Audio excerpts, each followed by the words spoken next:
네, 안녕하십니까. 오늘은 12월 8일 수요일 한국교회의 수호자 원죄 없이 잉태 대신 복 대신 동정 마리아 대축일입니다. 네, 성모님 대축일.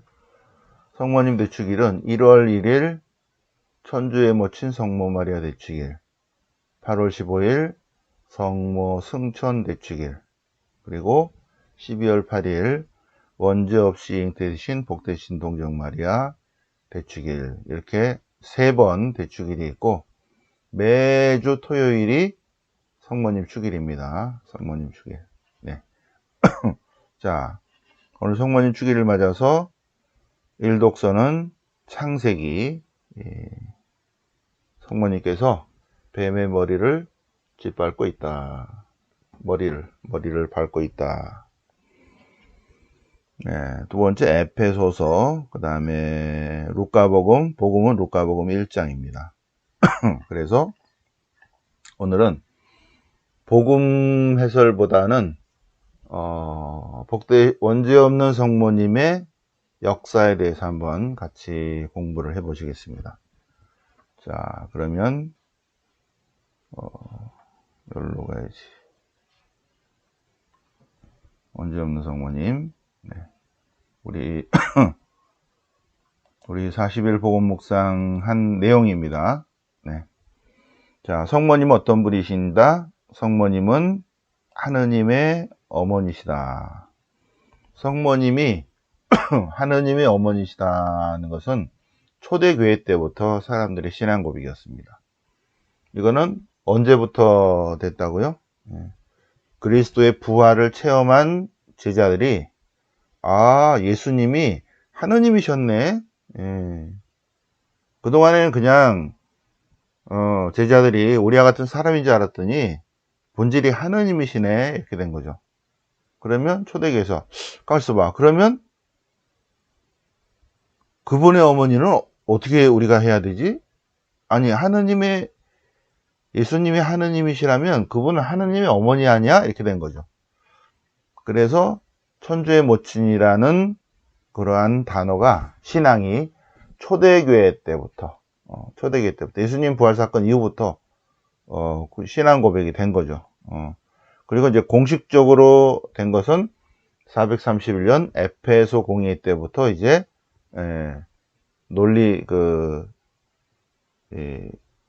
신학화 작업이 된 거죠. 신학화 작업이. 근데 431년 에페소 공의회 때 치릴로 성인이죠. 치릴루스 성인이 네스토리우스와의 여러 가지 논쟁에서 이제 이렇게 된, 이거의 배경은 아우스틴 성인의 신학적인 배경이 있어서 그런 거예요. 아우스틴 성인은 에페소 공의회 전해에 돌아가십니다. 430년에. 이미 신학화 작업, 성부, 성자, 성녀에 관한 예수님이야말로 우리의 내적 스승이시다, 이런 것들을 다 신학화 작업을 해 놓은 상태입니다. 두 번째, 성모 마리아는 평생 동정녀이시다. 성모님은 천주의 모친이시고 초대교회 때부터 그렇게 됐고, 이제 논의가 된 거는 431년 에페소 공의회 때부터다. 마우스가 이쪽으로 오면 이렇게 표시가 잘 안 나. 431년 에페소 공의회 때부터다. 그 다음에 성모 마리아 두 번째, 평생 동정녀이시다. 평생 동정녀이시라는 것은 신학적인 표현이고, 성모님께서 낳으신 아들 예수 그리스도는 예수님이 나실 때 전혀 인간적 개입이 없으시다는 내용입니다. 성모님이 평생 동정녀이시다는 것은, 평생 동정녀라는 단어는 신학적인 용어예요. 성모님이 예수님을 낳을 때 어떠한 인간적 개입도 없었다. 이것이 동정이라는 단어로 표현이 된 것입니다. 평생 동정. 그래서 예수님을 낳기 전에도 인간적 개입이 없고, 예수님을 낳는 순간에도 인간적인 개입이 없고, 예수님을 낳으신 후에도 인간적인 개입이 없었다. 성모님이 예수님을 낳은 성모님이 낳으신 예수님은 인간 아버지가 없고 하나님만이 아버지시다는 것입니다. 그래서 성모님은 동정녀로서 하느님을 낳으셨다는 거예요. 그 다음에 오늘 거는 좀 이따 하고 오늘 것까지 해볼까요? 원죄 없이 잉태신 마리아하고 보겠습니다. 원죄 없이 잉태신 마리아. 예. 먼저 성모님이 원죄 없으시다는 것은 초대교회 때부터 성모님은 평생 동정녀이시고 성모님은 하느님의 어머니시고 이렇게 된 거예요. 네. 그리고 네 번째, 성모님의 몸과 마음과 영혼은 하늘의 영광에 오르셨다. 이렇게 됐는데 성모님은 원죄 없이 잉태되었을 것이다 라고 추측은 했어요. 성모님 원죄 없는 잉태의 신앙은 초대교회 때부터 있었습니다. 왜 그런가? 아니, 성모님이 나오신 분이 하느님이시기 때문에 하느님이 성모님 안에 9개월 동안 계시다가 이제 인간으로 오셨잖아요. 그래서 보통 사람이 생각해도 하느님이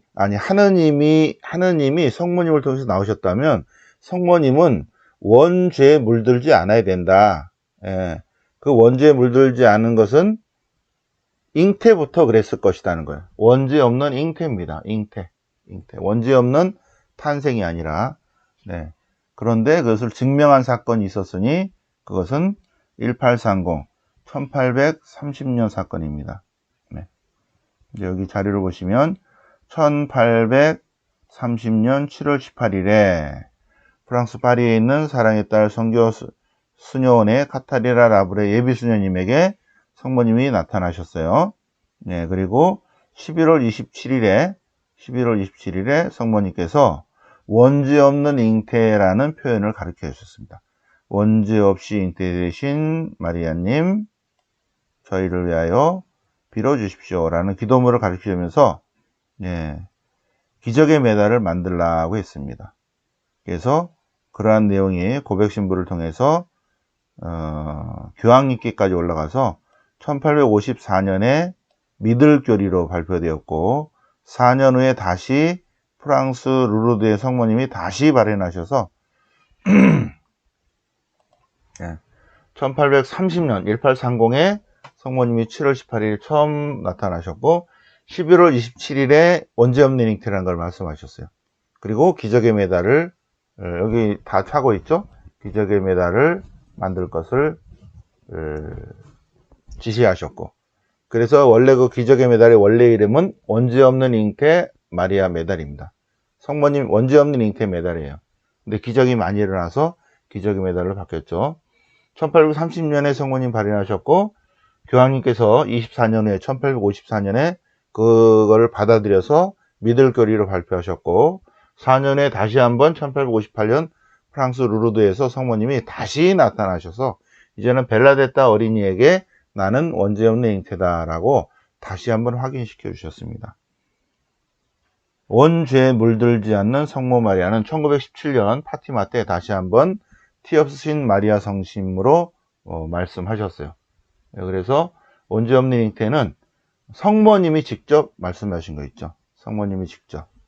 네, 그래서 1531년 과달루페 성모님, 1830년 기적의 메달 성모님, 1858년 루르드 성모님, 1917년 파티마 성모님의 기적을 통해서 1950년 여기 1950년 비오 12세 교황님께서 성모 영면 축일을 성모 승천 대축일로 이렇게 승격시키셨습니다. 네, 그래서 네 번째 교리가 나타났고, 그러면 우리 한국 천주교의 주보 성인이 어떻게 됐는가를 보겠습니다. 자, 1830에 성모님이 발현하셨는데 여기 보시면 1831년에 요걸로 할까요? 1831년에 카펠라리 수교님이 교황님이 되셨어요. 예, 그래서 1831년 9월 9일에 조선대목구를 설정하셨고, 조선대목구장에 부르게리 주교님을 임명하셨습니다. 근데 35년에 부르게리 주교님이 오시다가 돌아가셨어요. 근데 36년에 무방신부님이 들어오셨고, 1월에, 37년 1월에 사스탕 신부님이 들어오셨고, 38년 1월이에요. 38년 1월에, 예, 여기 1월, 앵베리 주교님이 서울에서, 천주에 모친 성모말에 대축일 미사를 하셨죠. 그리고 38년에, 예, 원죄업시인 대신 성모님을 주보성인으로 신청하셨어요. 원래는 부르게리 주교님이 해야 되는데 돌아가셔갖고 두 번째 주교님이 이제 주보성인으로 신청해가지고 41년에 교황님이 허락하셨는데 39년에 돌아가신 거 있죠. 앵베리 주교님은. 예. 무방 신부님, 사스탕 신부님, 앵베리 주교님은 35, 36, 37, 38, 39년에 세 분 다 돌아가셨습니다. 앵베리 주교님은 한국 천주교 주보성인을 신청하고 그 다음에 돌아가셨죠. 예. 그래서 앵베르 주교님, 그러니까 이 파리예방 선교회 신부님 옆집이 바로 성모님 발현지예요. 네. 그래서 부르게리 주교님이 원죄 없는 성모님께 기도를 하면서 한국에 들어오셨고, 중국에서 돌아가셨고, 그 뜻을 이어받은 무방 신부님이 이제 기억을 했다가 앵베리 주교님이 오시니까 말씀을 드렸고, 앵베리 주교님이 교황청에 정식으로 신청해서 오늘이 바로 한국 천주교 주보성인이 된 것입니다. 대축일이 된 것입니다. 이렇게 해서 오늘 원죄 없는 성모님 대축일을 맞아서 원죄 없이 대신 성모 마리아의 역사, 1830년 7월 18일 성모님이 처음으로 발현하셔서 11월 27일에 원죄 없는 잉태라는 단어를 처음으로 성모님이 말씀하셨고, 54년에 교황님이 인정하셨고, 58년에 다시 한번 성모님이 하셨고, 그리고 이제 우리나라에는 그 옆집에 사시는 부르게리 주교님이 원죄 없는 성모님께 기도하면서 오셨고, 원죄 없는 성모님께 무방 신부님, 사스탕 신부님, 앵베리 주교님 전부 다 원죄 없는 성모님께 도움을 청하면서 선교하시면서 원죄 없는 성모님께 도움을 청하면서 순교하셨습니다. 그래서 41년에 8월 22일 성모님 축일이죠. 그레고리오 교황님께서 허락을 하셨습니다. 자, 여기까지 오늘 성모님 대축일을 맞아서 원죄 없는 성모님의 역사를 같이 묵상해 보셨습니다. 영광이 성부와 성자와 성령께 처음과 같이 이제 항상 영원히 아멘. 성부와 성자와 성령의 이름으로 아멘.